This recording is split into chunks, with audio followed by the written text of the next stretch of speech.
Bonsoir. Bonsoir, je suis Bruno Jaillet, le vétérinaire et directeur scientifique de MP Labo. J'ai le plaisir de vous recevoir au nom de toute l'équipe pour ce webinaire sur le regard croisé sur la protection oculaire et de profiter de l'expérience et de la vision de trois experts de la problématique. Le premier intervenant sera Laurent Bouana qui nous présentera tout d'abord son point de vue sur l'œil sec, de l'évaluation à la prise en charge. Comme vous le savez certainement, Laurent exerce dans sa toute nouvelle clinique spécialisée Ophthavet à Paris. Il est spécialiste en ophtalmologie vétérinaire. Nous le connaissons particulièrement bien pour tous ses ouvrages et ses nombreuses conférences. Je vais m'arrêter là dans sa présentation parce que la soirée ne suffirait pas, comme vous l'imaginez bien. Ensuite, nous aurons le plaisir d'accueillir le docteur Coutier, qui nous proposera un regard sur l'ophtalmologie humaine et l'intérêt des solutions sans conservateur. Le docteur Sarah Coutier est ophtalmologiste au CHU de Bordeaux. Elle est notamment spécialisée dans la prise en charge du glaucome, qui est une maladie chronique qui nécessite des soins quotidiens au long cours. Et elle est également spécialisée en ophtalmologie pédiatrique. Elle est membre de la Société française d'ophtalmologie et de l'European Glaucoma Society. Et elle est également titulaire de plusieurs DU, un DU d'infection et inflammation oculaire, un DU d'adaptation en lentilles de contact et un DU en neuro-ophtalmologie auprès des facultés de Paris. Ensuite, je vous présenterai les deux nouvelles solutions sans conservateur que MP Labo vous propose pour améliorer le confort oculaire de nos petits compagnons. Enfin, nous céderons la parole au Dr Charles Cassagne, qui est vétérinaire également, et qui partagera ses retours d'expérience de l'utilisation des protecteurs oculaires sans conservateur dans sa pratique clinique et nous fera part aussi de l'avis des propriétaires utilisateurs. Charles exerce son activité référée spécialisée en ophtalmologie à la clinique vétérinaire Saint-Augustin à Nice. Il est l'actuel président du groupe d'études en maladies oculaires de la VAC. Mon cher Charles, j'espère que, comme je l'ai fait pour Laurent, tu ne m'en voudras pas de ne pas détailler ta biographie personnelle, qui est assez longue. Quelques précisions pour tout le monde avant de débuter. Les participations vont s'enchaîner les unes à la suite des autres et vous aurez la possibilité de poser toutes vos questions sur le chat, donc qui est sur votre écran tout en haut à droite à tout moment. Nous consacrerons un petit temps à la fin des présentations pour y répondre. Certaines réponses peut-être arriveront en cours de chat. Vous pourrez recevoir ces conférences en replay et les revoir bien sûr sur le site de Webikeo, que je remercie encore une fois pour son soutien technique. Eh bien, il ne me reste plus qu'à vous souhaiter une très bonne soirée, une excellente soirée. Je cède la parole d'ores et déjà à Laurent pour son point de vue sur l'œil sec. Bonsoir à tous, heureux de vous retrouver ce soir pour cette session sur l'œil sec. Alors, donc, nous allons commencer par ne pas sécher sur l'œil sec. Ça, je vais partager. Voilà.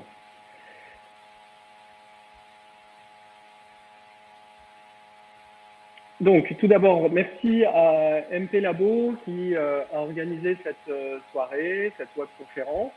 Et je suis particulièrement heureux ce soir de partager la webconférence avec plusieurs conférenciers, et en particulier une personne de santé humaine, c'est vraiment très intéressant. Et Charles Cassagne qui interviendra à la fin.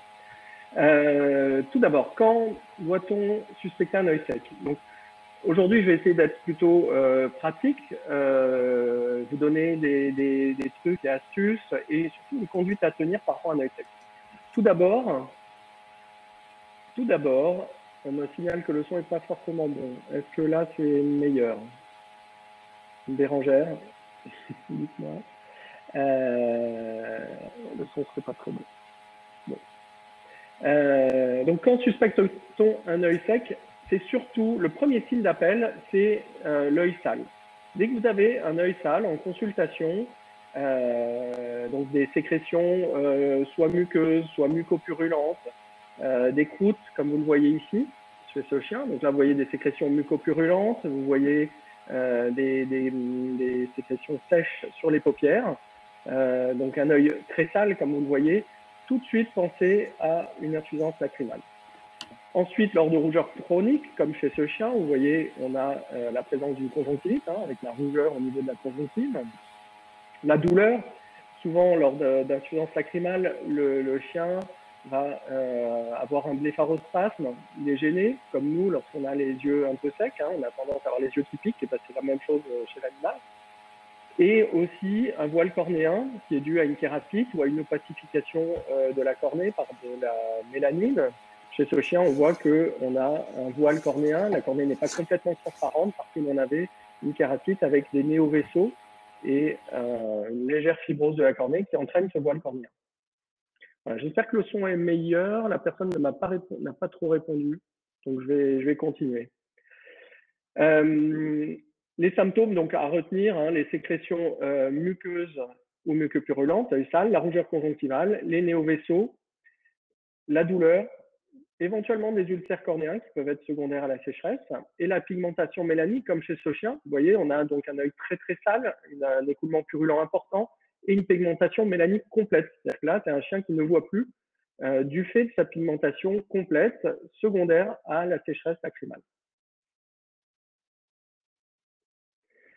Quand suspecter une insuffisance lacrymale, eh ben c'est finalement assez simple, hein, on l'a vu avec les symptômes. Et comment la diagnostiquer? La technique, l'examen de base, c'est le test de Schirmer, que vous connaissez tous, que vous utilisez tous. On a la chance d'avoir ce test qui est vraiment très simple à effectuer et qui nous permet de détecter très facilement et de mesurer la quantité de larmes et donc de détecter des KCS assez précocement. Donc, retenons que vous allez placer la bandelette dans le cul-de-sac conjonctival inférieur, comme ici. Voilà. Et vous allez avoir des mesures. Hein. Vous voyez qu'on a ça se mesure en millimètres. Donc, vous avez 5 mm, 10 mm, 15 mm, 1 mm par petit bâtonnet ici de mesure. Et chez le chien, la sécrétion de larmes, le test de Schirmer doit être supérieur à 10 mm. Et on considère que c'est normal. Et c'est 8 chez le chat. Donc, lorsque vous serez inférieur à 10, vous pouvez considérer qu'on est en insuffisance lacrymale ou en tout cas un doute, et chez le chat, inférieur à 8. Voilà, donc là, vous voyez un test de Schirmer normal ici, puisqu'on dépasse 10 là. Voilà, là, vous avez le 10 mm, donc là, on est à 17. Et chez ce chien, on est à 3 mm, donc là, on est en insuffisance lacrymale. Une petite vidéo, je pense que je vais la passer parce que tout le monde sait pratiquer le test de Schirmer. Donc, vous avez votre bandelette, vous recourbez l'extrémité. Je vais vous épargner ceci. Vous placez dans le cul-de-sac conjonctival et vous mesurez la sécrétion. Voilà, je vais passer vite. Je crois que tout le monde sait le faire. Un test un petit peu plus fin, un peu moins pratiqué, mais qui peut être utile dans certaines circonstances, c'est le temps de rupture du film lacrymal. En anglais, break-up time. Ce temps de rupture du film lacrymal doit être supérieur à 15 secondes. Lorsqu'il est inférieur à 15 secondes, c'est qu'il peut y avoir un trouble, un trouble qualitatif des larmes. Donc ici, vous avez une photo où on voit bien ce film lacrymal avec la fluorescéine. Hein, c'est un examen qui se pratique avec une goutte de fluorescéine que vous mettez dans l'œil et la lumière bleue qui fait ressortir le vert de la fluorescéine. Et vous allez avoir au tout début un film homogène et au bout de quelques secondes, vous allez avoir une rupture de ce film que vous voyez ici. Si le temps de rupture est inférieur à 15 secondes, c'est qu'il y a a priori une insuffisance qualitative de larmes, c'est-à-dire un trouble qualitatif des larmes. Si votre test dépasse 15 secondes, c'est-à-dire le temps de rupture est supérieur à 15 secondes, c'est que votre chien est a priori normal quant à sa qualité de larmes.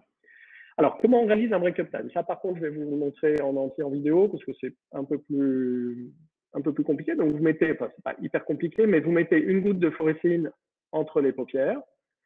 Vous maintenez les paupières fermées et vous allez écarter. Alors, si possible, vous allez mettre une lumière bleue cobalt face à l'œil du chien et vous allez voir le film lacrymal, donc, qui est bien visible avec la fluorescéine, hein, qui est étalée. Et au bout de quelques secondes, vous allez voir la rupture du film. Et vous allez donc mesurer en combien de temps vous obtenez cette rupture du film lacrymal. OK? Voilà. Et vous allez donc pouvoir savoir si c'est normal ou anormal. Pour les insuffisances lacrymales qualitatives, donc qui sont, je le disais, un peu moins diagnostiquées, c'est souvent sous-diagnostiqué par rapport aux insuffisances quantitatives qui correspondent au KCS classique. L'insuffisance lacrymale qualitative correspond à un défaut d'une des couches du film lacrymal. Donc, le film lacrymal est composé de 3 couches. La couche la plus interne, qui est la couche mucinique, qui est directement, que vous voyez ici en gris, qui est directement au contact de l'épithélium cornéen, qui est assez fine, couche assez fine. Une couche beaucoup plus épaisse, à peu près 90% de l'épaisseur, qui correspond à une couche aqueuse. Et la couche mucinique, qui est la couche la plus externe et qui évite le débordement des larmes. Les causes de l'insuffisance lacrymale. Je passe vite dessus. C'est vrai que très souvent, les causes sont dysimmunitaires avec des causes auto-immunes, comme ici. C'est la cause la plus fréquente. Et c'est celle qui justifie l'utilisation d'ailleurs des immunomodulateurs comme la cyclosporine. Mais on a d'autres causes et il faut les avoir en tête parce que ça peut être une cause d'échec au traitement que vous allez mettre en place. Donc, on a des causes congénitales, donc des KCS de naissance, donc des jeunes chiens comme ce jeune York. Il y a beaucoup de York qui ont cette affection-là. Souvent, c'est unilatéral, comme chez ce chien, et souvent des chiens donc, de quelques mois. Des maladies générales, beaucoup de maladies endocriniennes, comme l'hypothyroïdie, le diabète, qui provoquent, et c'est connu aussi chez l'homme, des hyposécrétions lacrymales. Des maladies virales, chez le chien, la maladie de Carré, par exemple, comme chez ce chien, qui provoquait donc une insuffisance lacrymale, là encore, une cause bien connue. Et chez le chat, la cause principale d'insuffisance lacrymale, qui est due au virus herpès, comme chez ce chat. Et enfin, des causes iatrogènes qu'il faut connaître, donc l'utilisation de certains médicaments au long cours, comme des sulfamides ou de la salazopyrine, l'atropine en local aussi, qui a tendance à assécher les sécrétions, qui peuvent être des causes d'insuffisance lacrymale et qu'il faut donc avoir en tête. Une autre cause à retenir, c'est toute irritation chronique. On n'y pense pas toujours, mais lorsque vous avez des irritations chroniques, comme chez ce chien, là, on a un entropion qui était présent depuis plusieurs mois chez ce chien charpais. Ça peut être aussi des cils ectopiques, des distichiasis, trichiasis, entropion, tout ce qui frotte sur la cornée, tout ce qui est irritatif à long terme. Même toute conjonctivite chronique peut à terme entraîner une hyposécrétion lacrymale. Et en particulier chez ce chien, vous voyez qu'on avait un test de Schirmer à 2 mm. Donc, chez ce charpais, il fallait traiter l'entropion, la cause, mais aussi traiter l'insuffisance lacrymale avec des substituts de larmes. Des affections qui peuvent mimer des sécheresses oculaires, c'est lors de déficit de fermeture palpébrale. Alors, ça peut être des paralysies palpébrales, comme ici. Donc là, il s'agissait d'une parésie faciale avec absence de fermeture des paupières. Vous voyez que lorsque l'on approche, lorsqu'on attouche avec un coton-tige la cornée, la sensation existe du chien, il y avait une sensation de recul, mais il ne pouvait pas fermer ses paupières. Donc, il y a une paralysie. Et donc, logiquement, il y a, de façon logique, un dessèchement de la zone centrale. On parle de lagophthalmie, c'est-à-dire une exposition de la zone centrale de la cornée. Et donc, dans ces cas-là, il va falloir lubrifier, bien sûr, la cornée. Autre cas, les buphtalmies. Donc là, j'ai mis un cas extrême. On a des cas plus discrets, donc de buphtalmie secondaire au glaucome. Donc, c'est l'augmentation du volume du globe qui fait que la cornée se dessèche au centre ou sur toute la surface, comme ici, parce que là, c'est donc un cas assez extrême, assez avancé. Donc, augmentation du volume qui explique cette zone de lagophthalmie au centre de la cornée. Ici, une exophthalmie. Donc là, le volume du globe est normal, mais le globe est poussé vers l'avant, en dehors de l'orbite, par une masse orbitaire. Là, il s'agissait d'une tumeur orbitaire chez un chat âgé. Donc, vous voyez qu'on voit très bien en se plaçant au-dessus de la tête du chat que l'œil est avancé. Donc, il y a exophthalmie. Le volume est normal, contrairement à ce chat-là. D'accord ? Il faut bien différencier les deux. Mais on a le même symptôme qui est cette absence de fermeture des paupières au centre et donc un dessèchement qu'il faudra traiter avec des substituts de larmes. Et enfin, un cas assez courant, il faut l'avoir en tête lorsque vous anesthésiez des animaux tous les jours, chien, chat et encore plus chez les nacs, on peut avoir des dessèchements de la cornée par absence de fermeture des paupières lors d'anesthésie. Donc toujours penser à mettre soit des gels ou des larmes artificielles en prévention de ces kératites, de ces sécheresses lacrymales associées aux anesthésies. Donc ça, nous, depuis longtemps, dès qu'on anesthésie un animal, on place sur l'œil adelphe, pas sur celui qu'on opère, mais sur l'œil adelphe, un gel ou des larmes artificielles pour éviter ce dessèchement lors de l'anesthésie. Alors, on va maintenant aborder la KCS et son traitement en première intention, le cas classique de KCS, dit immunitaire. Là, je vais vous donner un petit peu une recette avec un traitement classique. C'est le nettoyage avec une solution nettoyante pour que l'œil soit bien propre, donc 2-3 fois par jour, car comme je le disais, les yeux secs sont souvent très sales. Le traitement de première intention, c'est la cyclosporine A, donc l'Optimune en pommade, à raison d'un petit grain de riz seulement, pas plus. C'est une pommade qui est assez chère, donc essayons de l'économiser. Normalement, avec un tube, vous pouvez tenir 2 mois. Donc, un petit grain de riz, matin et soir, dans l'œil sec, pendant 6 semaines.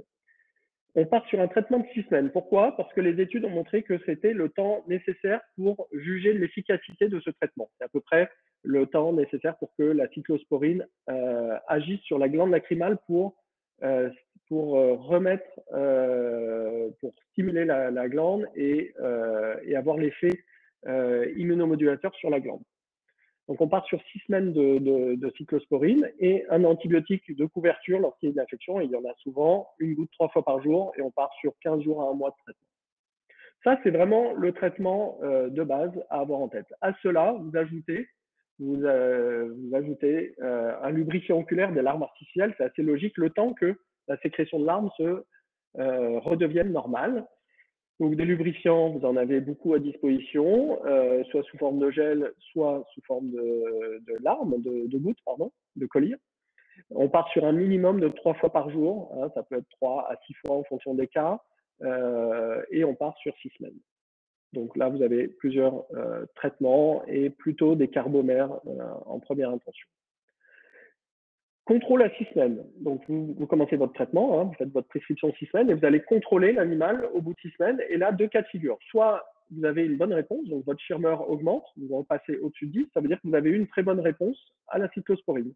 Dans ce cas-là, vous allez continuer, vous allez pouvoir arrêter les larmes artificielles, vous allez arrêter l'antibiotique et vous allez continuer sur de la cyclosporine, toujours à 2 fois par jour et vous allez pouvoir réduire sur le long terme à l'occasion de plusieurs contrôles. On peut passer à 1 fois par jour, voire 1 fois tous les 2 jours dans certains cas, et suivre et adapter en fonction du test de Schirmer.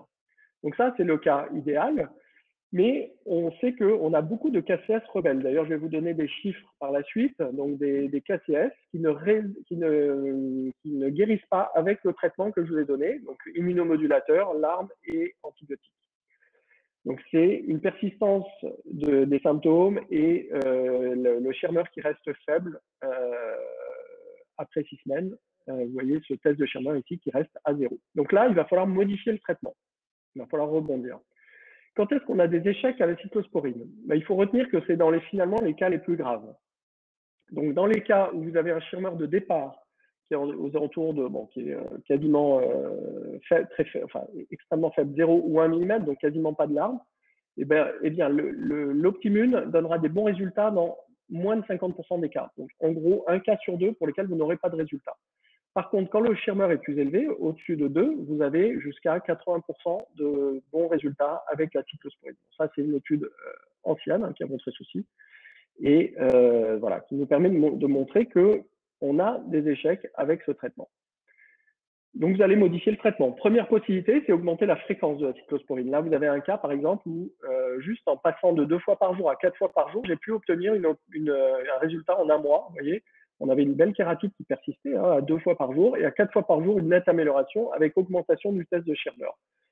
Autre possibilité, augmenter la concentration en cyclosporine. Donc, dans la pommade du commerce, bien sûr, vous ne pouvez pas. Donc, vous pouvez reconditionner un collier avec de la cyclosporine en pharmacie et passer à une concentration 10 fois supérieure. La concentration dans la pommade est de 0,2%, vous pouvez passer à du 2%. Et c'est un autre moyen d'obtenir une guérison sur ces cas qui ne guérissent pas avec ce traitement de première intention. Deuxième possibilité, le tacrolimus. Alors, le tacrolimus, c'est un autre immunomodulateur, comme la cyclosporine, qui est présent dans une pommade dermique. Et on utilise la pommade dermique qui est utilisée en santé humaine. C'est cette pommade que l'on va mettre dans l'œil. Alors, souvent, les pharmaciens ne sont pas trop pour, ils refusent un petit peu, donc il faut forcer bien qu'ils respectent votre prescription, qui est bien sûr hors AMM. Vous allez donc prescrire ce tacrolimus comme la cyclosporine a raison de un petit grain de riz ou une petite noisette de pommade matin et soir pendant 6 semaines. Là encore 6 semaines. Donc on repart sur 6 semaines avec cette nouvelle pommade. Alors beaucoup de gens me disent pourquoi on n'utilise pas le Protopic tout de suite. Parce que il est hors AMM alors que vous avez un produit en AMM qui possède une AMM, pardon, qui est l'Optimune. Donc ça c'est la première raison. Et deuxième raison, c'est que il peut y avoir il y a des précautions à prendre qui sont le port de gants, éviter chez la femme enceinte et précautions vis-à-vis des enfants. Alors, ça peut faire peur. C'est plus un principe de précaution qui vient des États-Unis, les États-Unis qui ont un petit peu peur des procès, etc. Il n'y a pas eu d'accident avéré, donc c'est plus un principe de précaution qui est pris vis-à-vis du tacrolimus.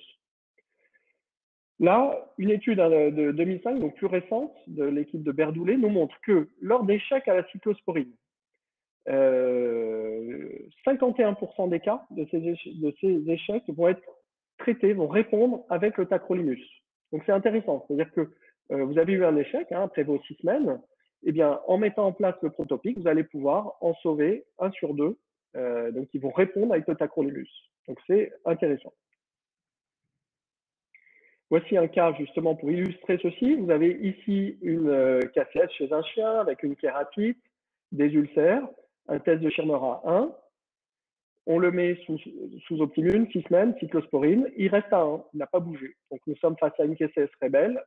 Nous mettons en place le tacrolimus, donc Protopic. Et là, après 6 semaines, le Schirmer augmente et on passe à 7 mm de Schirmer. Donc une bonne réponse au tacrolimus alors qu'on avait un échec à la cyclosporine. Et on voit bien l'évolution après 6 semaines, persistance de la kératite ici sous cyclosporine et guérison sous tacrolimus.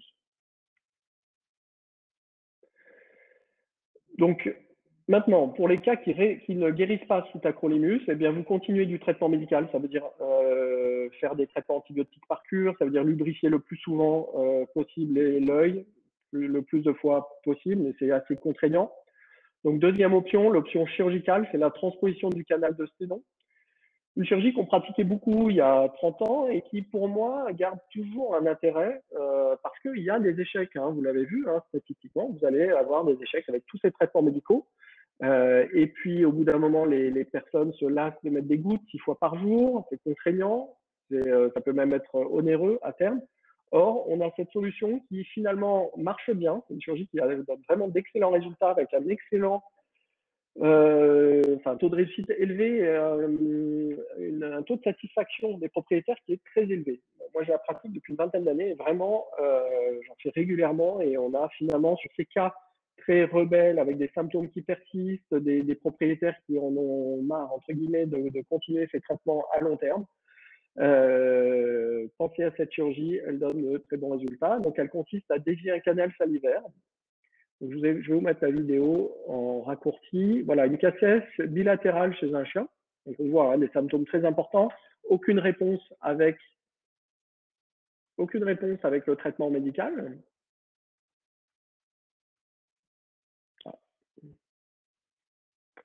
Vous voyez les symptômes avec ulcères, des ulcères graves, une surinfection bactérienne, le Schirmer qui reste à 0 alors que ce chien avait reçu tous les traitements médicaux. Vous allez sonder le canal parotidien, donc le canal de sténon, qui se situe à ce niveau-là, à peu près 1 cm au-dessus de la carnassière, avec un nylon décimal 3. Et vous allez disséquer sous microscope une petite collerette de muqueuse tout autour de cet orifice. Donc c'est là où c'est un peu délicat. Souvent au début, il ne faut pas se planter parce que si vous coupez le canal, c'est terminé. Vous avez terminé votre chirurgie, mais vous ne pourrez pas terminer, vous n'aurez pas de résultat. Voilà, dissection grâce à ce fil qu'on a introduit dans le canal qui vous sert de guide, et vous allez disséquer tout au long du canal et vous allez remonter jusqu'à la glande, jusqu'à obtenir plusieurs centimètres de dissection, comme ici, comme vous le voyez là. Donc là, bien sûr, c'est intervention dans la bouche, vous avez compris. Et voilà, la fin de la... Il y a un temps buccal et un temps oculaire.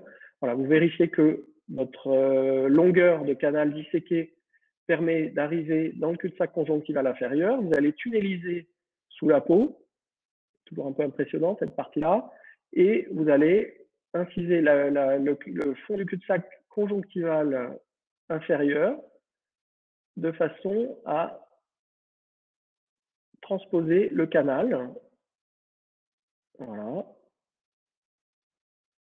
Et faire ressortir l'orifice du canal dans le cul-de-sac conjonctival inférieur. Et vous allez suturer la petite collerette qui a été disséquée dans le cul-de-sac conjonctival inférieur. Vous laissez toujours le guide. Hein. On met 5-6 points, Vicryl 5-0, et vous allez retirer ensuite le fil qui a servi de guide. Et voilà. Et là, vous avez l'orifice par lequel vont s'écouler les larmes. Pas d'oublier de suturer la plaie buccale. Voilà. Alors, donc d'excellents résultats. Je vous disais, voici un cas par exemple qui était à 0, aucune réponse au traitement. Et voici après le canal de sténon, la transposition, un Schirmer à 20 mm. Donc on mesure la sécrétion salivaire dans ce cas-là. Petits inconvénients par contre, hein, ça il faut prévenir les propriétaires. On peut avoir des dépôts de calcaire car la composition de la salive n'est pas la même que les larmes. Donc, on peut avoir des petits dépôts calcaires sur la cornée et sur les paupières. Donc, ça, il faut prévenir les propriétaires. Et on peut aussi avoir un excès de salivation, surtout lorsque le chien mange. Et donc, on peut avoir toute la face très mouillée de l'animal. C'est un inconvénient. Mais finalement, malgré ces inconvénients, j'ai jamais eu de personnes qui m'ont dit « je préfère revenir en arrière ». Donc là, je vous ai mis une petite conduite à tenir qui résume un petit peu tout ce qu'on a vu. Donc, une insuffisance lacrymale, cyclosporine, 6 semaines. Lorsque ça répond, vous continuez avec la cyclosporine et vous diminuez. Lorsque ça répond pas, vous passez soit à de la cyclosporine plus concentrée, soit du tacrolimus. Si on a une réponse au tacrolimus, tant mieux, vous continuez. Si ça ne répond pas, soit vous restez sur du traitement médical, soit vous proposez la transposition du canal de sténon. Pour les troubles qualitatifs que nous avons vus tout à l'heure, donc un break-up time faible, dans ce cas-là, vous pouvez employer des mucomimétiques et on emploie en médecine vétérinaire l'acide hyaluronique, donc soit le Viscal, soit le Lacryplus qui vient d'être mis sur le marché. Protection cornéenne lors de l'agophtalmie ou pour compenser des déficits aqueux, donc lors de paralysie palpébrale, lors d'ophtalmie, lors d'anesthésie générale, hein, tout ce qu'on a vu tout à l'heure, les carbomères, donc type Ocrigel ou l'Acriprotect. En conclusion, retenir que les tests principaux effectués face à un œil sale, un œil rouge, un œil infecté, un œil douloureux, c'est le test de Schirmer que vous faites tous et aussi le break-up time, donc le temps de rupture du film lacrymal avec cette limite à 15 secondes. Retenir qu'on peut avoir des insuffisances lacrymales quantitatives, ça on les connaît bien grâce au Schirmer, mais aussi qualitatives. Avoir en tête les différentes causes de KCS, car ça peut être une cause d'échec, pas partir d'emblée sur des causes immunitaires. Hein. On a vu congénitales liées à des médicaments, par exemple. Le traitement classique que vous connaissez tous, avec cyclosporine associée à un antibiotique lorsqu'il y a une infection et à des substituts de larmes pour compenser le manque de larmes. L'intérêt des différents substituts de larmes à disposition avec l'acide hyaluronique, les carbomères, on a des progrès réguliers, on a des produits qui sont réticulés, qui permettent d'avoir une meilleure rémanence. Tout le but, c'est d'avoir une forte rémanence pour éviter d'en mettre trop souvent. Et retenir que lors de KCS rebelle à tous ces traitements, vous avez le tacrolimus, donc un immunomodulateur plus puissant que la cyclosporine, qui est une bonne alternative, donc le protopique en pommade, et une solution chirurgicale qui donne de bons résultats, qui satisfait énormément les propriétaires, c'est la transposition du canal de sténon. Merci à tous. Il est 7h30, donc je vais pouvoir passer la parole. Merci encore au laboratoire MP Labo pour cette soirée. Et je vais passer la parole au docteur Sarah Coutier. Docteur Coutier, c'est à vous. Je vous passe la parole et à bientôt pour les questions.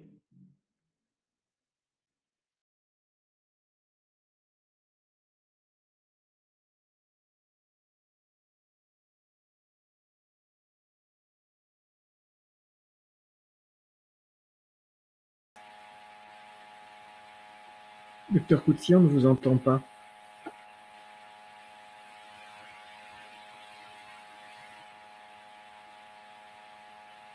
Là, c'est bon?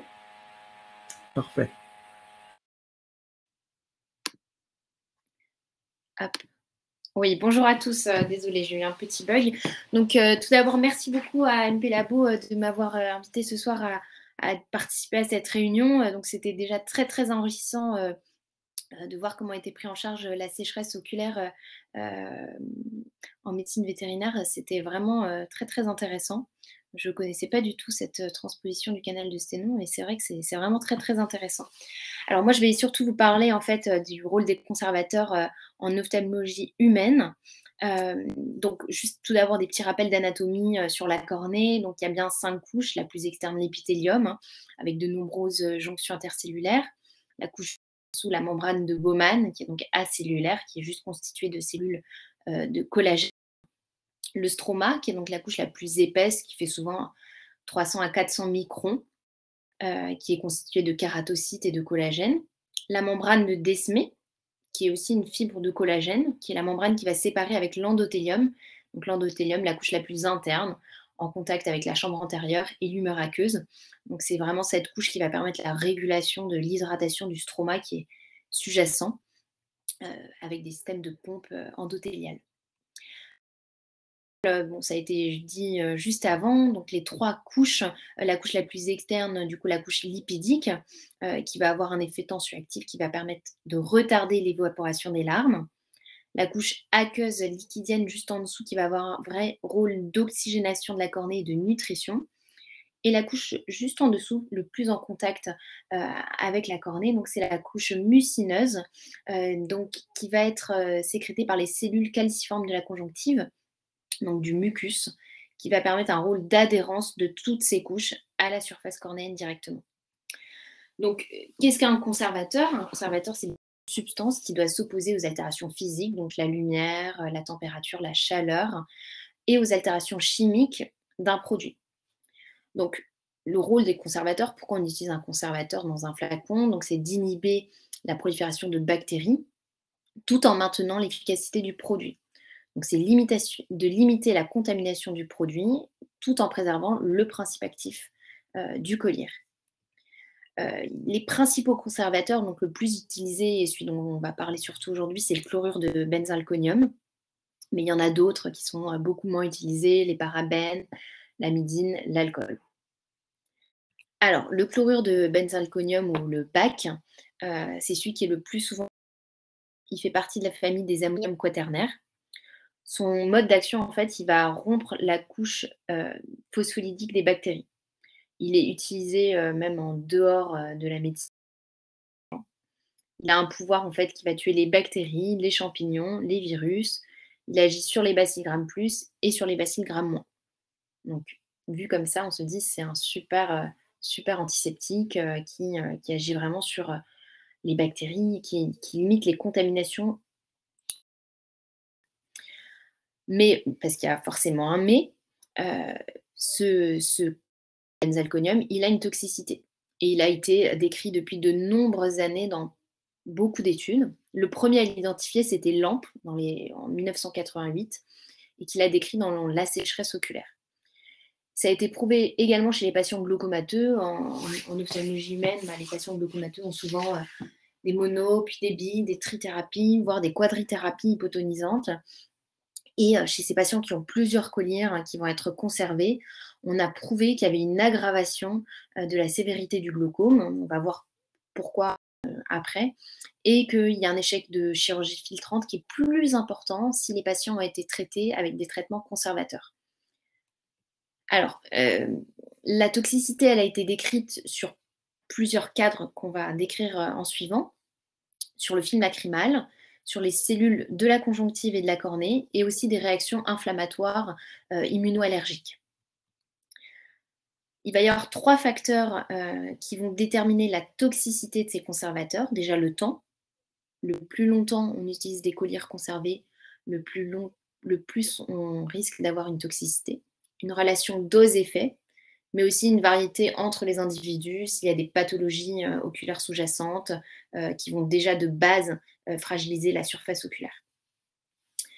La relation dose-effet, pour voir à quel point c'est important, dans cette étude du professeur Baudouin, qui s'intéressait beaucoup au traitement sans conservateur, il a été montré qu'une concentration de presque 1 à 2% entraînait une destruction totale du segment antérieur et une concentration à 0,004%, une simple diminution du film lacrymal. Donc on voit vraiment qu'il y a une relation dose-effet sur cette toxicité des conservateurs. Alors, en premier lieu, la toxicité conjonctivale. On a vu tout à l'heure que les cellules calciformes de la conjonctive, elles sécrétaient le mucus, la phase mucineuse. Donc, il va d'abord y avoir un effet sur le film lacrymal. Mais il va également y avoir des réactions allergiques avec des hypersensibilités immédiates de type 1 ou retardées de type 4. Et aussi la sécrétion de plein de facteurs pro-inflammatoires, pro-angiogéniques qui vont entraîner une fibrose conjonctivale et des vrais symptômes d'allergie que je vais vous montrer juste en suivant. Donc cliniquement, pour la conjonctive, comment ça se manifeste? Si on voit cette image de droite, donc pour la conjonctive, généralement on utilise le verre de lycémine et la fluorescéine pour la cornée. On voit sur cette image bien une zone d'ulcération conjonctivale ici, qui est liée à la toxicité d'un collier conservateur. On peut également avoir un chémosis, donc un vrai œdème conjonctival, une rougeur, donc une hyperémie conjonctivale, à l'éversion des paupières et en sous-palpébrale, des grosses papilles conjonctivales et également des vrais symptômes d'allergie avec un eczéma des paupières qu'on voit bien chez ce patient qui a des croûtes et puis vraiment également une hyperémie conjonctivale. Ça donne un aspect presque cartonné de la paupière. Pour revenir au film lacrymal, le collier conservateur va entraîner en fait une dissolution la plus externe, donc de la couche lipidique. On a vu tout à l'heure qu'il y avait les 3 couches lipidiques, aqueuses et mucineuses. Le fait d'entraîner une rupture de la couche lipidique du film lacrymal, ça va entraîner une instabilité de tout le film lacrymal et donc une toxicité directe du conservateur qu'on voit ici sur l'épithélium cornéen. Donc cliniquement, comment ça se manifeste ? Je vous le montrerai après. On va voir une augmentation du break-up time et des signes de sécheresse oculaire. Tout ça, ça va entraîner un cercle vicieux qui est bien connu. Donc, si on a une atteinte du film lipidique, on va avoir une instabilité du film lacrymal qui va rester moins longtemps sur la surface oculaire, donc moins longtemps sur la cornée. Ça va modifier la flore bactérienne et entraîner la toxine microbienne qui vont elles-mêmes entraîner la sécrétion de médiateurs pro-inflammatoires, une inflammation palpébrale, et donc ça donne bien un cercle vicieux. Donc on voit bien que dès qu'il y a une atteinte du film lacrymal, ça induit un cercle vicieux de la sécheresse oculaire. Donc cliniquement, on a montré la même image de ce film lacrymal qui est instable sur la surface cornéenne. Donc nous, on utilise beaucoup le break-up time avec la fluorescéine. On voit bien qu'ici, le film lacrymal n'est pas du tout homogène. Sur cette image également, c'est plus discret. Mais du coup, le film lacrymal n'est pas homogène sur toute la surface cornéenne. Et ça induit donc une évaporation des larmes plus importante et des sécheresses oculaires plus importantes également. Ce qui va se passer également, c'est que s'il y a une instabilité de ce film lacrymal, il va y avoir directement une toxicité du collier conservé avec l'épithélium cornéen. Il ne va plus y avoir cette couche protectrice en avant. Et donc une toxicité directe sur les cellules épithéliales cornéennes, mais également sur les couches sous-jacentes, notamment le stroma cornéen, qui est la couche la plus importante, entre guillemets, de la cornée, parce que c'est également dans cette couche qu'il y a tous les nerfs cornéens. Donc là, si on voit sur cette image la toxicité épithéliale, ça donne vraiment cet aspect de kératite ponctuée superficielle en inférieur, qui est souvent réversible après l'arrêt du traitement, mais ça donne vraiment un cercle vicieux de sécheresse oculaire qu'on voit très bien sur cette image ici en coloration avec la fluorescéine. Chez les patients, pour la sécheresse oculaire, nous, on utilise un score qui est le score OSDI. Donc, on va demander au patient s'il décrit des symptômes, donc si c'est tout le temps, la plupart du temps, la moitié du temps, quelquefois ou jamais. Donc les questions, c'est des questions assez simples, hein, pertinentes. Est-ce que vous voyez flou? Est-ce que vous avez une baisse de vision, une sensation de sable dans les yeux secs ou irrités? On va également demander s'ils ont eu des difficultés au cours de la semaine d'avant pour réaliser des activités de la vie quotidienne ou dans des conditions particulières, notamment quand il y a du vent, de l'air conditionné ou faible humidité. Tout ça, ça va nous permettre d'établir un score au SDI qui est classé en léger, modéré, sévère, qui est assez bien codifié et stratifié maintenant. Ce qui a été prouvé dans plusieurs études, c'est que les patients qui sont traités avec un collyre conservé, il y a 27% de ces patients qui ont un OSDI sévère, donc c'est énorme. 33% ont un OSDI léger à modéré. Ce qui a également été décrit dans de nombreuses études, c'est qu'il y a une altération de la qualité de vie chez ces patients. Et d'autant plus chez les patients glaucomateux qui sont traités par des collyres conservés, donc qui peuvent avoir, comme je vous disais tout à l'heure, des mono-, trithérapies, donc plusieurs collyres conservés, qui ont déjà une qualité de vie altérée du fait du glaucome, qui est une pathologie quand même très invalidante. Si d'autant plus l'instillation de ces collyres hypotonisants induit une sécheresse oculaire, ça rajoute une altération plus importante chez ces patients. D'où l'importance d'éviter au maximum de rajouter des facteurs aggravants, dont la sécheresse oculaire chez ces patients. D'autant plus que chez les patients glaucomateux, ce qui a été prouvé dans 2 études, c'est que le collyre conservé, le conservateur, et notamment le BAC, le chlorure de benzalconium, va agir directement sur le trabéculum. Donc, comme vous le savez, le trabéculum qui va être la structure qui va générer à 80% la résorption de l'humeur aqueuse. Chez ces patients, on va avoir une trabéculopathie, une apoptose des cellules trabéculaires, donc une moins bonne résorption de l'humeur aqueuse, et donc des collyres qui vont être moins efficaces et des glaucomes qui vont progresser malgré une tension oculaire bien contrôlée. Donc le collyre conservé va entraîner une apoptose des cellules trabéculaires, donc un trabéculum moins efficace, donc une trabéculopathie, et donc des glaucomes plus sévères. Donc ça paraît quand même assez discordant de proposer chez des patients glaucomateux des collyres conservés. Il y a d'autres facteurs qui ont été prouvés, mais qui sont moins connus et moins importants. C'est le risque accru de cataracte. Effectivement, il y aurait donc toujours dans cette pro-inflammation et l'augmentation de ces médiateurs de l'inflammation, un effet dose dépendant où il y aurait un risque accru de cataracte. Bon, après, c'est toujours un petit peu biaisé de savoir, les patients glaucomateux, souvent des personnes âgées également, qui vont avoir un risque accru de cataracte. Mais bon, ça a été quand même prouvé dans les études. Ce qui a été prouvé également, c'est qu'il y a une augmentation des médiateurs de l'inflammation et notamment une rupture de la barrière hémato-aqueuse au niveau de la rétine et donc une potentialisation d'un œdème maculaire cystoïde. Donc il y a un œdème rétinien qu'on voit bien en réalisant un OCT de la rétine, notamment qui peut être fréquent chez les patients diabétiques. Donc essayez d'éviter également ces collyres conservés chez les patients diabétiques qui peuvent déjà avoir des œdèmes maculaires diabétiques, des maculopathies diabétiques. Je vous disais tout à l'heure que le collyre peut agir sur l'épithélium, mais il peut aller également dans la couche la plus profonde, donc dans le stroma, là où il y a directement les nerfs cornéens. Et ça peut induire des inflammations et des apoptoses des cellules stromales et une perte de la sensibilité cornéenne.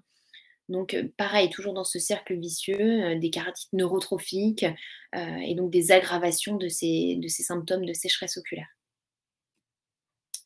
Donc les populations à risque, ça paraît assez logique, c'est les patients qui ont des traitements au long cours, donc tous les patients qui ont des sécheresses oculaires, mais également les patients glaucomateux, et également les patients qui ont des fragilités oculaires sous-jacentes, donc toutes les sécheresses oculaires, les dystrophies de cornée, les patients qui ont un film lacrymal court, des dysfonctions des glandes de mébomus, mais également les patients qui ont des terrains atopiques avec des blépharites, des rosacées oculaires, donc toutes sécheresses oculaires sous-jacentes importantes.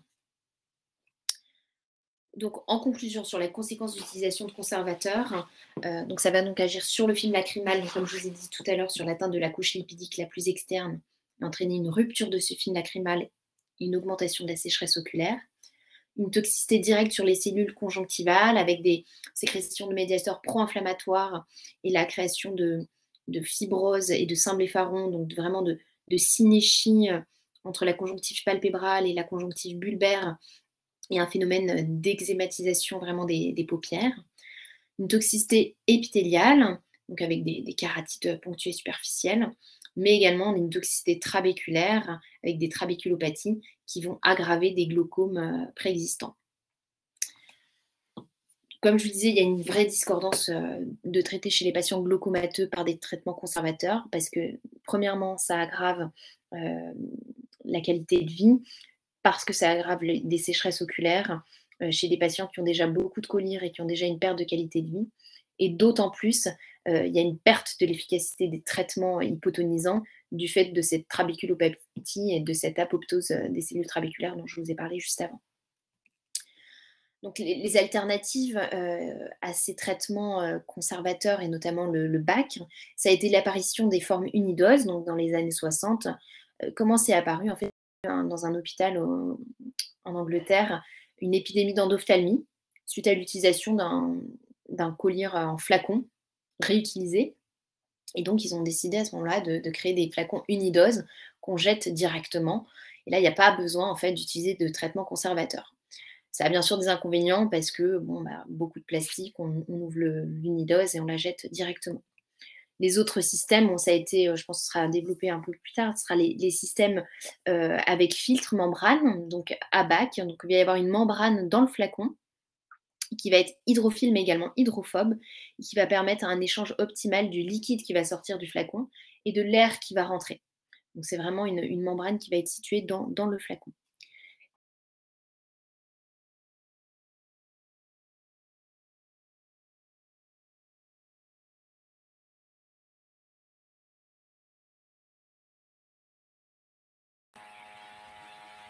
J'ai l'impression que nous avons perdu la connexion avec le docteur Coutier.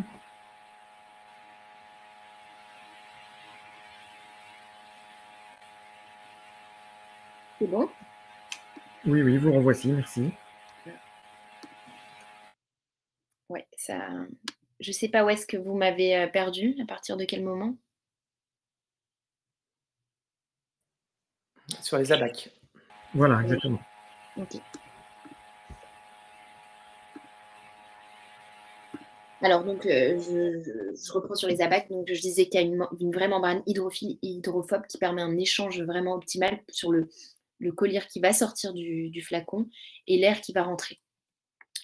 Il y a un autre système qui est le système commode où on va avoir... Oui, c'est bon, c'est là. Bon. Oui. Alors, sur le système commode, il va y avoir un petit sac en fait qui va être à l'intérieur du flacon. Et lors de l'instillation du collyre, le sac va se fermer, ce qui va faire qu'en fait, les micro-organismes et tous les germes extérieurs dans l'air ne vont pas pouvoir rentrer dans le flacon et contaminer le liquide qu'il y a dans le flacon.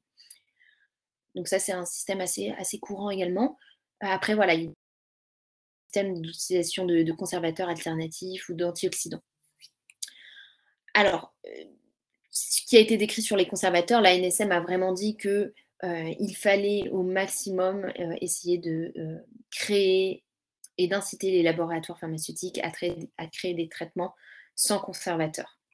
Le DIUS, c'est le rapport international de sécheresse oculaire, a décrit en 2007 que la suppression dans le traitement de l'œil sec du conservateur, c'était la plus grande avancée dans le traitement de la sécheresse oculaire avec les lubrifiants oculaires.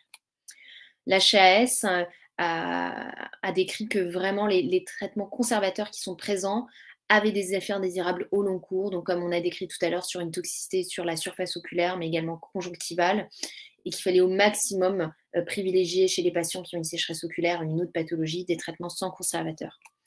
L'EGS, qui est donc l'European Glaucoma Society, a décrit en 2014 que les patients traités pour un glaucome avaient plus d'échecs de chirurgie filtrante. Donc, c'est d'autant plus important parce que ces patients, ils vont avoir des quadrithérapies et on sait qu'au bout d'un moment, on ne pourra plus les traiter avec simplement des collyres et qu'il faudra passer au stade de la chirurgie filtrante. Et on sait que c'est chez ces patients qui vont avoir des conjonctives remaniées, inflammatoires, fibrotiques, et ben on a plus d'échecs de chirurgie filtrante. Pourquoi? Parce qu'il va y avoir, en fait, c'est vraiment des trappes qu'on crée artificielles. Il va y avoir une réaction d'autant plus importante de fibrose des trabéculectomies et des sclérectomies si les patients ont été traités auparavant par des produits conservateurs. Donc, d'où l'importance chez les patients glaucomateux de supprimer les traitements conservateurs pour pour la qualité de vie et diminuer la sécheresse oculaire, mais aussi pour, en prévision d'une éventuelle chirurgie filtrante plus tard. Les idées reçues, c'est est-ce que le conservateur est nécessaire à l'efficacité du collyre? Non. Il faut augmenter le nombre de collyres en cas de sécheresse oculaire? Non également, parce que ça va être un effet cumulatif. On se dit, le patient a l'œil sec, des gouttes, on va rajouter encore des gouttes. Mais si on rajoute des gouttes qui ont des traitements conservateurs, ça va faire un cercle vicieux et au contraire, aggraver la sécheresse oculaire. Il faut au contraire supprimer au maximum de collyres et essayer d'utiliser des traitements sans conservateur. En conclusion, il faut essayer au maximum d'utiliser des traitements sans conservateur qui ont une meilleure tolérance pour le patient, qui a une meilleure observance et une meilleure qualité de vie avec une efficacité similaire, et en particulier chez les patients glaucomateux pour préparer la surface oculaire en vue d'une éventuelle chirurgie filtrante. Donc voilà, je vous remercie et puis je laisse maintenant la parole à Bruno Jaillet.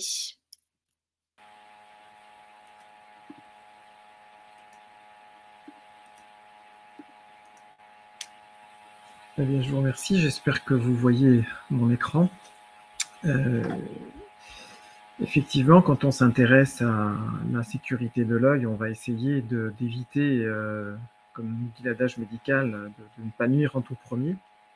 Et vous savez que chez MP Labo, c'est un des moteurs de notre activité depuis maintenant plus de 30 ans, de trouver des solutions le plus naturelles possible et le moins dommageable possible. Alors, comme vous l'a dit le docteur Coutsi, effectivement, on a un moyen assez simple de limiter la présence des conservateurs et pour les éviter, on peut utiliser des solutions en unidose dans des pipettes stériles. La particularité de celle que nous vous proposons, c'est d'être refermable, puisque le petit bambou supérieur qui va être retiré en le tournant va permettre de refermer la dosette. Excuse-moi Bruno, je n'ai pas ton écran. Je ne sais pas si je suis le seul, mais ton écran. Non, je ne le vois pas non plus. Bon, alors Bruno? Oui. Normalement, il devrait y être là. Je vois que je le partage. Oui, là c'est bon, Bon. Donc effectivement, ces petites pipettes, ces petites unidoses vont vous permettre d'éviter d'utiliser des conservateurs dans les produits à utiliser dans l'œil. Et effectivement, c'est tout à fait intéressant dans l'utilisation, comme le disait Laurent tout à l'heure, pour les chirurgies ophtalmiques ou non ophtalmiques, effectivement, puisque ça va vous permettre, avec une dizaine de gouttes, de les utiliser sur plusieurs animaux consécutivement, ou au moins sur un seul, pendant un certain nombre de temps, si vous voulez avoir une chirurgie assez longue. Le deuxième système, le docteur Coutier vous en a présenté quelques-uns. Et finalement, il y en a encore un petit peu plus récent qui a été proposé et qui est très utilisé maintenant, qui est ce qu'on appelle le flacon OSD pour Ophthalmic Squeeze Dispenser de la société Aptar. Et en fait, c'est un flacon avec un applicateur en double partie, puisque quand on va exercer une pression sur le flacon, eh bien, on va en fait envoyer le liquide dans une chambre particulière ici, qui va s'accumuler progressivement. Alors c'est assez rapide, mais ça va s'accumuler dans cette partie du dispositif. Et au fur et à mesure que la pression que vous allez exercer va s'augmenter dans cette chambre-là, le ressort va se relâcher, ou plutôt se contracter. Le petit dispositif ici de pulvérisation va s'enfoncer, la goutte va sortir. Et le ressort va, en se contractant, refermer le système de sortie du liquide. Et lorsque l'utilisateur va relâcher la pression sur le flacon, eh bien en fait sur le côté de l'applicateur, on trouve un petit orifice qui va permettre la rentrée d'air. L'air va pénétrer dans une autre chambre, donc ne va jamais croiser la solution qui est dans le flacon. Et cet air va être filtré par une membrane extrêmement fine et pouvoir repénétrer et rééquilibrer la pression dans le flacon jusqu'à la prochaine utilisation. C'est ce qui nous a conduit à vous proposer en fait deux solutions. La première que je vais vous décrire tout de suite, qui s'appelle l'AcryProtect. L'AcryProtect est basée sur la technologie des carbomères. Alors, je pense que vous connaissez tous les carbomères pour les utiliser assez couramment dans votre pratique. C'est une molécule de synthèse qui a une excellente capacité de rétention d'eau, puisqu'on considère qu'elle peut se charger jusqu'à 1000 fois son poids d'eau. Et elle a une deuxième particularité, c'est une molécule qui est réofluidifiante, comme on dit. avec la particulée d'être à la fois visqueuse et élastique, donc il va être beaucoup plus liquide lors du clignement de l'œil en phase sol, être plus épaisse lorsque l'œil est ouvert et être en phase gel. Ces molécules sont assez nombreuses maintenant. Nous avons utilisé donc dans l'Acriprotect une substance qui s'appelle le Carbopol 980. C'est une des molécules les plus adhésives en fait sur la partie mucinique de la surface de l'œil, donc tout de suite à la surface de la cornée, qui va permettre d'augmenter en fait la rémanence du produit à la surface de l'œil.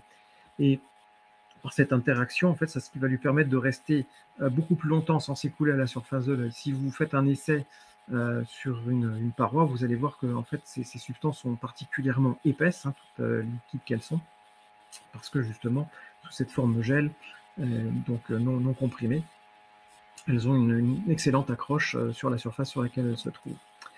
Les carbomères ont été utilisés, comme je vous le disais, depuis un bon moment en ophtalmologie.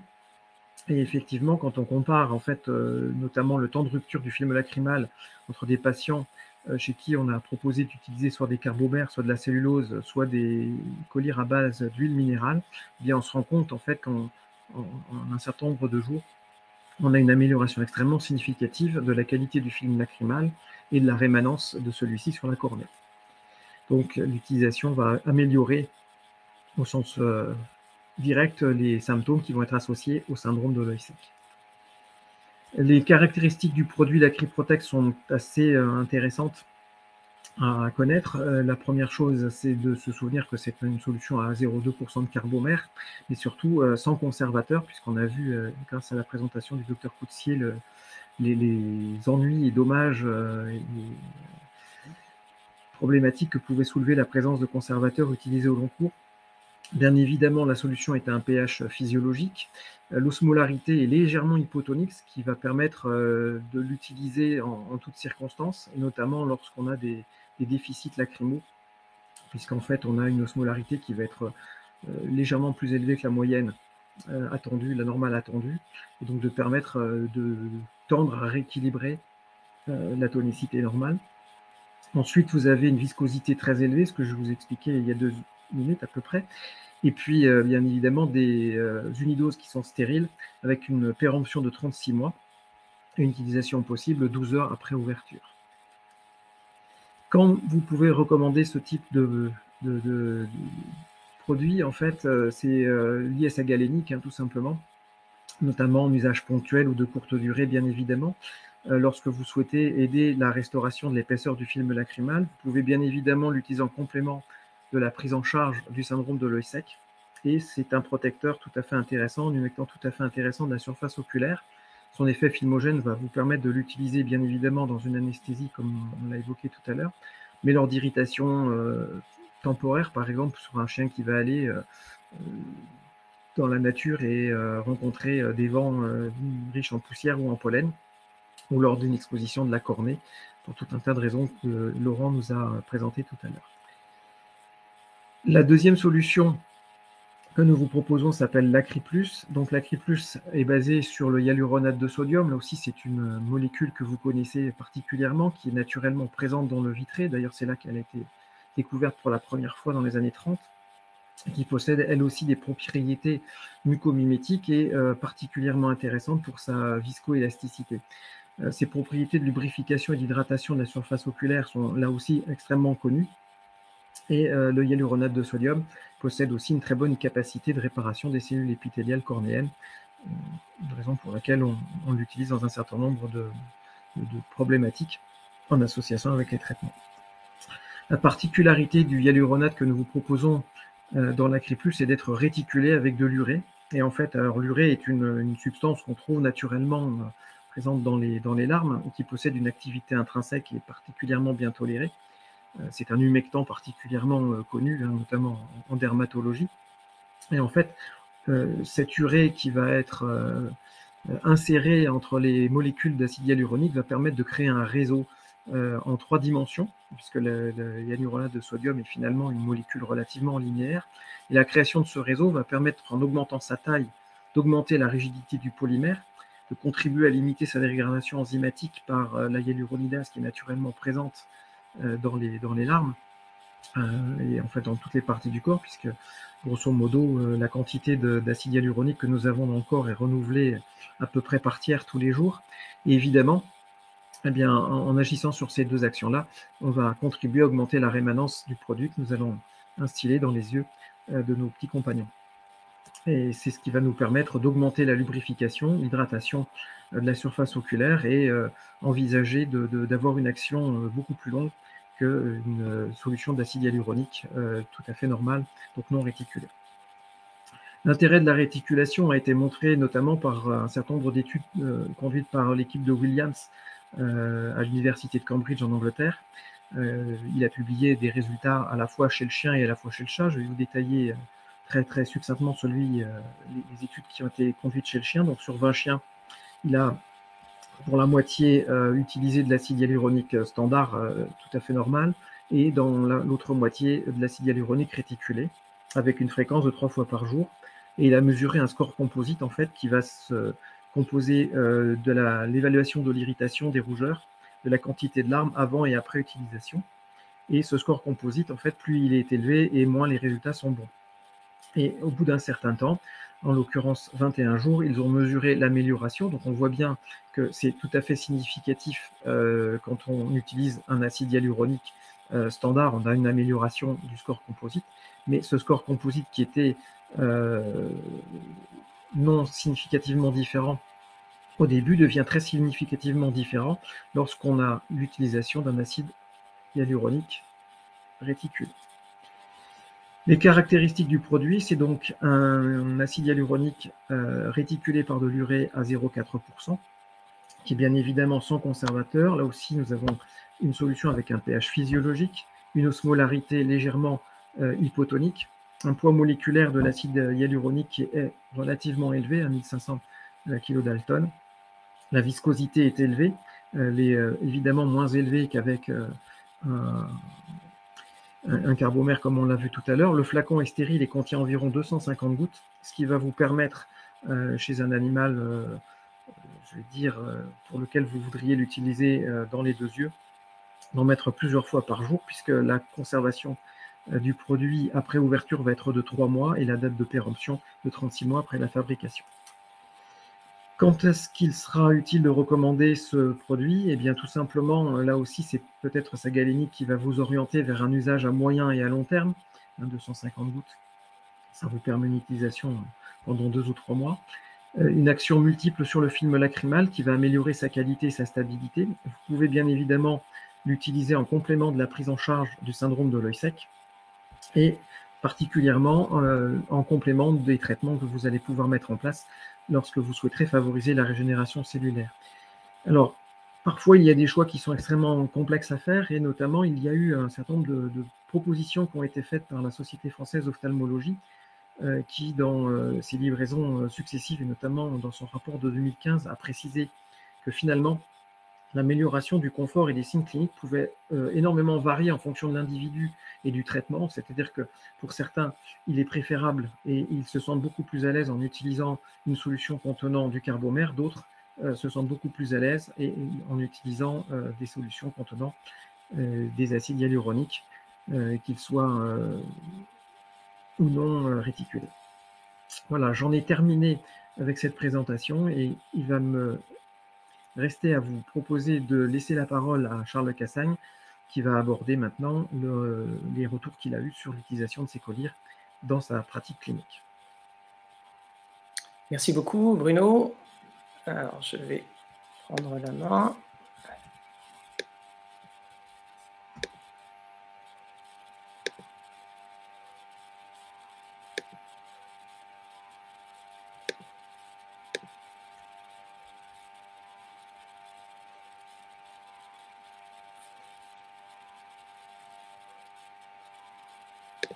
Je pense que c'est bon. Est-ce que vous avez bien mon écran? C'est bon? Parfait.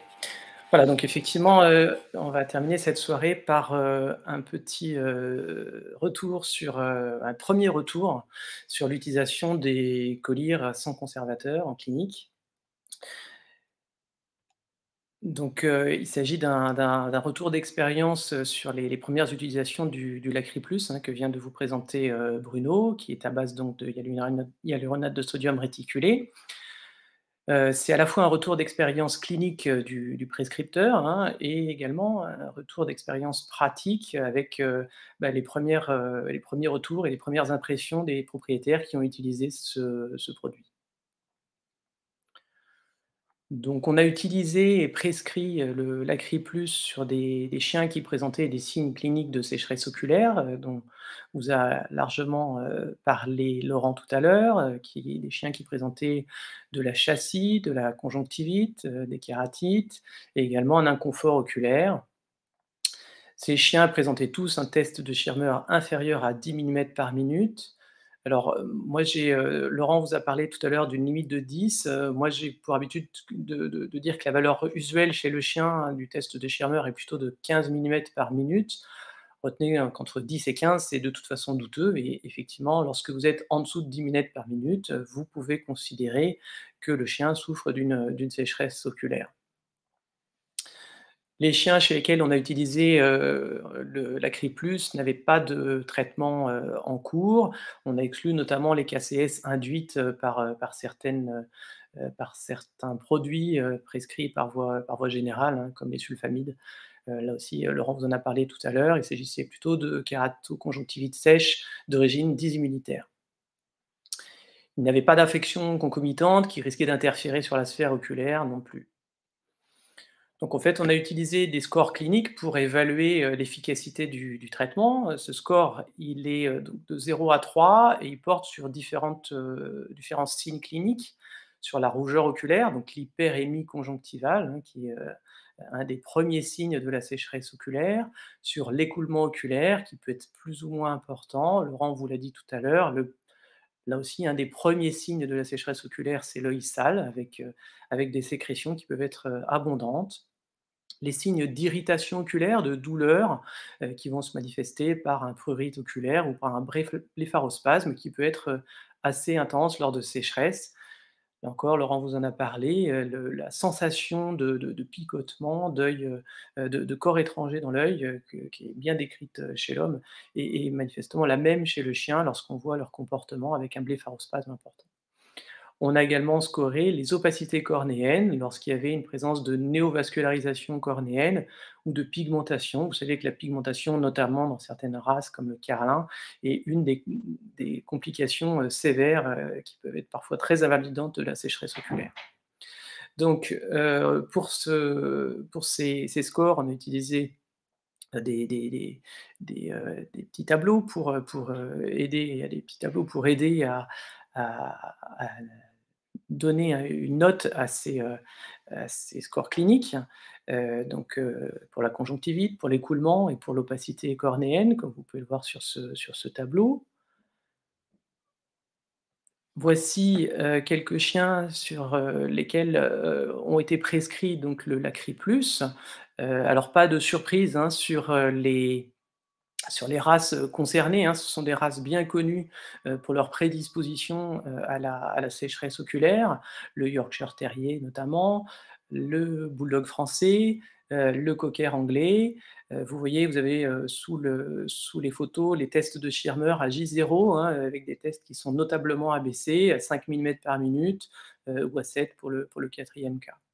On va, s'intéresser un petit peu plus, particulièrement, à un de ces cas, le cas du cocker anglais, donc qui à J0 avait un test de Schirmer à 5 millimètres par minute et un score clinique, qui était, de 4 avec, une rougeur conjonctivale, une hyperémie conjonctivale qu'on a, classée à 1 sur 3, un écoulement oculaire important. Vous pouvez observer sur la photo qu'il y a, de nombreuses sécrétions. Le propriétaire était, obligé de nettoyer les yeux, 3 à 4 fois par jour en permanence et un inconfort avec, un œil qui est, en partie, fermé. Vous pouvez observer sur la photo une légère procidence de la membrane, nictitante parce que le chien avait une douleur, une certaine douleur.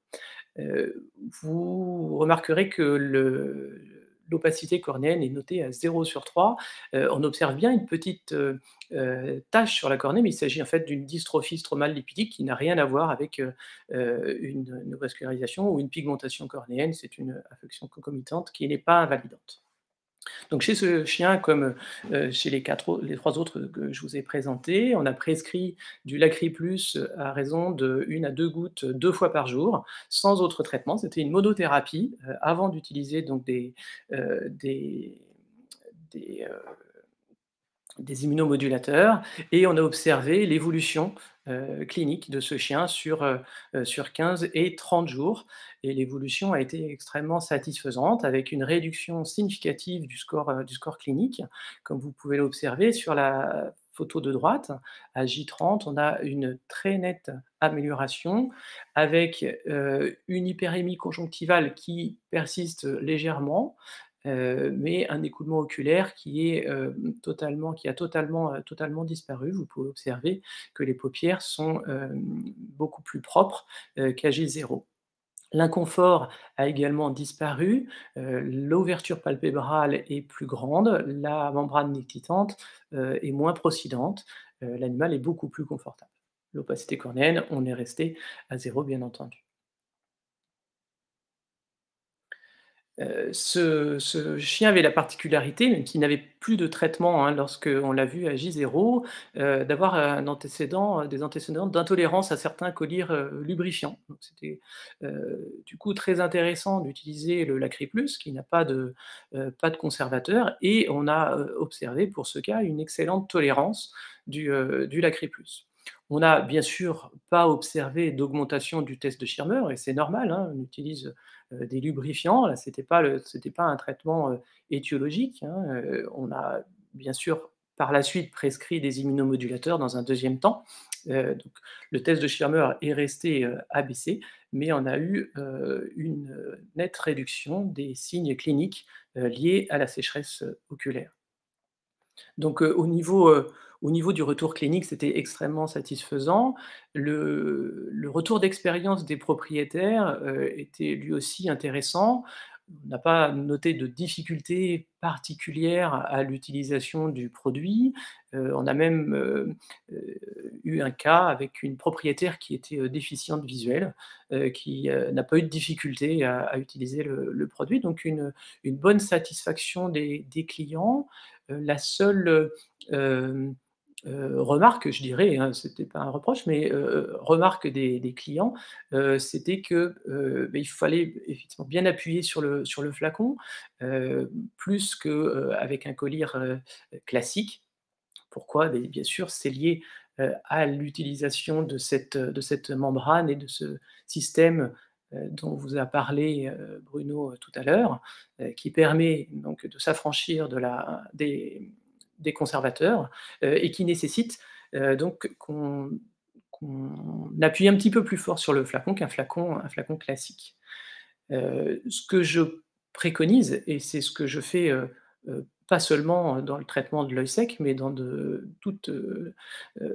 nombreuses affections oculaires, ce que je préconise, c'est de montrer aux propriétaires, à la fin de la consultation comment utiliser le flacon. Et c'est vraiment extrêmement pédagogique. On ouvre le flacon avec lui, on lui montre, et il comprend tout de suite comment ça marche. Et en conclusion, je peux dire que sur les premiers patients sur lesquels ont été prescrits le Lacriplus, on a une très bonne tolérance du traitement, avec une facilité d'utilisation, une durée de conservation qui est importante, hein, puisqu'elle est de 3 mois, donc ça c'est également intéressant. Au final, une bonne satisfaction des clients, ce qui est important pour faciliter l'observance, parce que lorsqu'on a un œil sec, on sait qu'on part sur un traitement de longue, pour ne pas dire de très longue durée, et l'observance est un facteur indispensable, vraiment très important pour la réussite du traitement. Voilà, je vous remercie, et je remercie MP Labo de m'avoir convié à ce webinaire. Je reste à votre disposition si vous avez des questions. Bien, je vous remercie pour une très intéressante présentation. C'est toujours particulièrement, je vais dire, enrichissant d'avoir les retours et les points de vue à la fois des vétérinaires spécialistes, des utilisateurs, et puis moi je suis toujours très partisan d'avoir aussi les données qui nous viennent de la médecine humaine, puisqu'ils ont des moyens techniques bien plus avancés que les nôtres. Donc merci à tous les trois pour vos présentations. Je vous propose d'aller faire un petit tour dans les questions qui ont été posées. Alors dans l'ordre ou dans le désordre, peu importe. Je crois qu'il y a une série de questions qui va s'adresser à Laurent et peut-être à Charles aussi. C'est quelle est votre recette du colis reconditionné de cyclosporine? On a tous bien compris qu'il fallait le reconditionner, mais est-ce que vous avez une recette de fabrication tous les deux à nous fournir? Alors, personnellement, c'est vrai que je l'ai cité là, mais je l'utilise moins depuis qu'il y a le tacrolimus. Le tacrolimus, j'utilise depuis une dizaine d'années. Donc, c'est vrai que j'ai tendance à passer d'office, face à un échec à la cyclosporine, au tacrolimus. Donc, l'expérience remonte à plus de 10 ans. Et à l'époque, je le faisais reconditionner en pharmacie, donc à 2%, et le pharmacien reconditionner sa cyclosporine comme des larmes artificielles, tout simplement. Et à l'époque, et ça je crois que c'est encore plus vieux, c'était il y a 20-30 ans, on utilisait des huiles de ricin, ce genre de choses végétales. Peut-être plus bio, on est dans la vague du bio, ça peut revenir. Charles, ton avis? Oui, mais j'utilise. Alors, je le fais assez peu. Hein, je dois avouer le mélange extemporané. Je passe souvent directement de l'Optimune au Tacrolimus. Maintenant, après, effectivement, le mélange c'était avec de l'huile d'olive ou avec de l'huile d'olive essentiellement. Donc ça, c'est le sudiste qui parle. C'est ça. Voilà. Il y a une deuxième question qui prolonge la première, c'est à propos du tacrolimus. Apparemment, il semble assez difficile de s'en procurer. Est-ce que vous avez des facilités pour l'obtenir auprès du monde de la pharmacie? Personnellement, non, parce que là, vraiment, j'en prescris régulièrement, hein, toutes les semaines, et il n'y a pas de difficulté pour nous à le prescrire et à l'obtenir en pharmacie. Par contre, il y a beaucoup de pharmaciens qui se refusent de le prescrire et qui refusent, en fait. Bon, alors que c'est prescrit, hein, c'est notre responsabilité. Donc moi, je préviens les propriétaires avant, oui, voilà, est-ce que vous connaissez bien le pharmacien, est-ce que... Voilà, je les préviens qu'il peut y avoir cette objection, et en général, voilà, c'est quelque chose qu'on arrive à obtenir, sans problème. Ouais, j'ai la même expérience que Laurent, c'est-à-dire que c'est très pharmacien dépendant. Il y a certains pharmaciens qui font des difficultés, qui refusent de les livrer. Voilà, j'ai des pharmaciens pas trop loin qui sont beaucoup plus accommodants, et donc quand les propriétaires ont des difficultés à se le procurer, je les envoie chez les pharmaciens qui sont plus accommodants. Mais bon, j'arrive à le prescrire également. Bon, je les préviens bien entendu aussi, hein, tu l'as dit Laurent, mais je le redis, hein, que c'est une utilisation particulière, c'est une pommade qui est dermatologique, hein, donc il est bien marqué sur la notice, surtout ne pas mettre dans l'œil, donc je préviens surtout toujours les propriétaires, attention, vous allez lire sur la notice qu'il ne faut pas le mettre dans l'œil, mais vous pouvez l'utiliser en utilisation oculaire. Très bien. Alors, une autre question concerne le test de Schirmer. Un test de Schirmer élevé pourrait traduire une douleur de la cornée qui serait en lien avec une désorganisation du film lacrymal. Est-ce que vous pensez que c'est une vérité, ou est-ce que c'est... Alors, en fait, Laurent, tu vas peut-être répondre. Enfin, déjà, on peut dire que le test de Schirmer, il peut effectivement être notablement augmenté, mais il va être augmenté lorsqu'il y a une irritation. Alors, soit parce qu'il y a une irritation, typiquement parce qu'il y a un ulcère, un cil anormal, un distichiasis qui va provoquer une irritation, et donc il va y avoir une augmentation de la sécrétion réflexe des larmes. C'est la première cause. Il peut être augmenté aussi parce qu'il y a un défaut d'élimination des larmes dans l'appareil lacrymal. Donc l'augmentation du test de Schirmer, effectivement, on peut l'observer, mais pas... en fait, sur la désorganisation, la précision, c'était quoi? Une douleur de la cornée? Oui, bien sûr, mais en fait, la douleur, c'est pas une douleur de la cornée, c'est une douleur qui va être consécutive à une irritation, à un ulcère. Je sais pas si tu... Je pense que la question, j'imagine, hein, la personne pose la question parce que on parle d'insuffisance lacrymale, donc de test de Schirmer faible, et on a dit que lors d'insuffisance lacrymale, il y avait une douleur, et c'est vrai qu'il y a ce réflexe à la douleur avec une hypersécrétion, ce dont parlait Charles. Donc la question, c'était ça. Est-ce que finalement, lors d'insuffisance lacrymale, on peut avoir l'effet inverse, une hypersécrétion secondaire à la douleur? Je peux prendre la question. Et là, la réponse est non. C'est dans des cas bien particuliers qu'il y a une hypersécrétion lors de douleur. Donc, comme disait Charles, lors de cils, lors de propion, mais pas lors d'insuffisance lacrymale ou de PCS. Donc, il n'y a pas de corrélation en fait, entre un test de Schirmer élevé et une désorganisation du film lacrymal, selon vous. Une autre question concerne les conservateurs. Est-ce que le citrimide ou le sorbitol sont des conservateurs? Je pense que là, on peut tous intervenir pour dire que oui. Le citrimide est encore très couramment utilisé dans les produits vétérinaires. Je crois qu'il l'est, docteur Coutier, vous me confirmerez ou non, encore utilisé, mais de façon assez peu fréquente finalement dans les collyres à usage humain. Ah oui, non, nous, si on peut au maximum utiliser maintenant des collyres sans conservateur, on le fait. On a une idée de la proportion de produits conservés, de produits non conservés dans la pharmacopée et dans les produits il y a honnêtement, dire un pourcentage, je ne saurais pas dire exactement, mais par exemple dans le glaucome, je pense qu'il y a encore moitié des traitements qui sont encore des traitements avec conservateur, qu'on essaye de sevrer pour les patients, quoi. Il y en a encore beaucoup. C'est des patients qui arrivent avec les yeux complètement rouges. Et ça va nettement mieux souvent quand on fait un switch de collyre. Ils sont tous aussi efficaces. Mais c'est encore, voilà, il y a encore plein de labos qui sortent des nouveaux traitements sans conservateur. C'est encore assez, je dirais, voilà, pour le glaucome, encore moitié-moitié. D'accord. Et question qui s'y apparente aussi, y a-t-il des collyres antibiotiques sans BAK? Alors, honnêtement, je pense que oui. Mais je dirais une bêtise en répondant à cette question. C'est vrai qu'on se penche surtout, parce que c'est des traitements qu'on utilise les antibiotiques pour les courtes durées. Donc l'effet dose cumulée est quand même beaucoup moins important.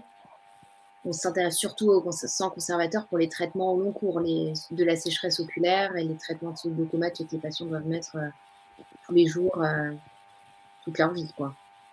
Avec les collyres antibiotiques, ça va être des cures de 5 jours. Donc, bon, on va dire s'il y a du conservateur sur 5 jours, c'est pas grave, mais il y a moins d'incidence quand même. Ce qui nous permet de rebondir sur une autre question qui concernait la présence du BAK dans les nettoyants oculaires. Effectivement, ils sont très nombreux sur le marché, à la fois dans le monde vétérinaire et en ophtalmologie humaine, à contenir des conservateurs. Mais là, les dommages et les problèmes associés sont extrêmement faibles, puisque d'abord, ils sont utilisés le plus souvent sur la zone oculaire extérieure, à mon sens. Et quand ils sont dans l'œil, ils ne vont pas être rémanents et sortir extrêmement rapidement, donc causer, je pense, extrêmement peu de dommages, puisqu'utilisés de façon ponctuelle. Une autre question concerne la KCS 10 immunitaire, et on nous demande si vous pensez... Laurent et Charles, que le Lacriplus pourrait remplacer les autres produits sur le marché, dont je ne citerai pas les noms, mais que vous connaissez bien. Eh bien, écoutez, pour répondre, puisque la question est précise avec des noms, je vais le faire avec des noms. Pour que les choses soient claires, l'équivalent du Lacry Plus serait le Viscal, puisque ils contiennent tous les deux de l'acide hyaluronique, alors avec des différences de concentration et l'aspect réticulé dont on a parlé. Mais voilà, au niveau du composant, au niveau de la molécule, l'acide hyaluronique est présent dans le Viscal et dans le Lacry Plus. Par contre, Ocrigel et Lubrital contiennent un carbomère. Voilà, donc ce sont deux types de produits différents. Donc il n'y a pas vraiment de remplacement. Après, oui, c'est pas un remplacement, c'est la même famille, thérapeutique. Hein, voilà. C'est ça. Il y a donc deux familles. Comme ça qu'il faut présenter. Voilà. Et acide hyaluronique. Deux sous-familles. Voilà, la grande famille des lubrifiants avec les carbomères et l'acide hyaluronique. Voilà, et merci. Et une dernière question. Que pensez-vous du conservateur Purite que l'on trouve dans le collier Optive Fusion? Je ne sais pas qui va pouvoir répondre à cette question. Purite, c'est ce qu'on appelle un vanishing préservatif. L'Optifusion, c'est un traitement qu'on utilise, nous, dans la sécheresse oculaire en humaine. Honnêtement, je pense que ça fait partie de ces nouveaux traitements conservateurs. Je pense que c'est surtout le BAC, hein, le chlorure de benzalkonium qu'il faut vraiment proscrire. Il y a des nouveaux traitements, des nouveaux conservateurs, dire de nouvelle génération. Et pour avoir un retour plus clinique sur les patients traités par Optive, il n'y a pas d'aggravation de leur sécheresse oculaire. Hein. Donc, je pense surtout le BAC qu'il faut proscrire. Très bien. Il est apparu une autre question. J'ai vu, Bruno, dans les premières questions aussi, on ne l'a pas vu dans les favoris, là, mais il y avait une question sur l'œil sec chez le chat que je trouvais intéressante. Est-ce que la présentation clinique de l'œil sec chez le chat est identique que chez le chien? Je trouve la question très intéressante. Il faut savoir que le chat tolère, entre guillemets, beaucoup mieux la sécheresse oculaire et on est parfois surpris des résultats des tests de Schirmer qu'on effectue chez le chat. Vous avez parfois des chats en consultation qui ont un œil et un aspect quasiment normal avec un Schirmer qui peut être proche de 0. Et il semble que la sécheresse oculaire chez le chat soit beaucoup mieux, s'exprime avec beaucoup moins de signes cliniques. Elle n'est pas pour autant qu'elle n'est pas néfaste. Hein. Et d'où l'importance de faire, parce qu'on ne le fait pas assez, de faire des tests de Schirmer chez le chat. Il ne faut pas oublier de le faire. C'est vrai, très bien toléré, les insuffisances lacrymales chez le chat, très fréquentes, et au point qu'on ne parle pas de KCS chez le chat, on n'en parle que chez le chien. On parle d'insuffisance lacrymale chez le chat, pas de KCS, parce que c'est vrai qu'on a très peu souvent de kératite secondaire à la sécheresse. Et ces sécheresses sont souvent secondaires à la présence du virus herpès, qui est souvent la glande lacrymale qui est attaquée par l'herpès et qui provoque une insuffisance lacrymale secondaire. Donc c'est souvent ce mécanisme. Merci. Je vous propose une dernière question qui va peut-être s'adresser à la médecine humaine. Un échec de traitement en première intention sur un ulcère cornéen pourrait-il être tout simplement lié à la présence de conservateurs dans les colliers qu'on utiliserait? Je pense honnêtement qu'il faut répondre non à cette question. Un échec de traitement d'ulcère cornéen en humaine, ça peut être lié à beaucoup de choses, des berges enroulées au bord de l'ulcère qu'il faut débrider, l'utilisation d'un antiseptique à dose trop forte pour éviter que ça surinfecte, qui va là peut retarder la cicatrisation. Mais par exemple, une larme artificielle avec un conservateur qui retarde la cicatrisation d'un ulcère cornéen, j'irai pas jusque-là quand même. Parce qu'un ulcère cornéen, c'est quand même censé cicatriser vite. Mais dans la sécheresse oculaire sur une kératite, donc qui est superficielle au long cours, là oui. Mais sur la cicatrisation d'un ulcère cornéen, je pense pas qu'il faille non plus incriminer dire qu'en premier lieu, c'est le traitement conservateur. Il n'y a pas que ça. Il y a forcément d'autres causes liées, les berges enroulées, palpébrale, un ectropion, une kératite neurotrophique. C'est sûr que voilà, ce ne sera pas la seule cause si c'est le cas. Bon, et en médecine vétérinaire? Là, je pense que Charles en conviendra. Je pense qu'on peut répondre la même chose pour les animaux. C'est-à-dire que je crois qu'il y a beaucoup d'autres causes à déjà éliminer avant d'incriminer la présence du conservateur. Et pourquoi pas? Je crois qu'il n'y a pas eu d'études là-dessus, en tout cas en médecine, en médecine vétérinaire. Voilà. Mais d'abord, éliminer toutes les autres causes. Charles? Oui, c'est ça, la conclusion. C'est surtout bien chercher la cause de l'ulcère avant tout. Ouais. Très bien, je pense qu'il est l'heure de clôturer ce webinaire. Encore une fois, au nom d'MP Labo, je vous remercie tous les trois pour la qualité et la richesse de vos interventions qui, je pense, vont apporter beaucoup d'informations à tout le monde. Je remercie tout particulièrement donc le docteur Coussier qui a bien voulu nous faire part de ces lumières et d'apporter la richesse de la médecine humaine à notre débat. Je vous rappelle à tous et toutes que vous pourrez retrouver l'ensemble de ce webinaire sur la plateforme Wikeo qui a bien voulu nous héberger pour ce soir. De la même façon que vous pourrez retrouver l'ensemble des présentations sous forme récupérable. Je vous souhaite donc maintenant à tous une excellente fin de soirée et je vous dis à très bientôt. Au revoir. Merci, bonne soirée. Bonne soirée à tous. À bientôt. Merci beaucoup.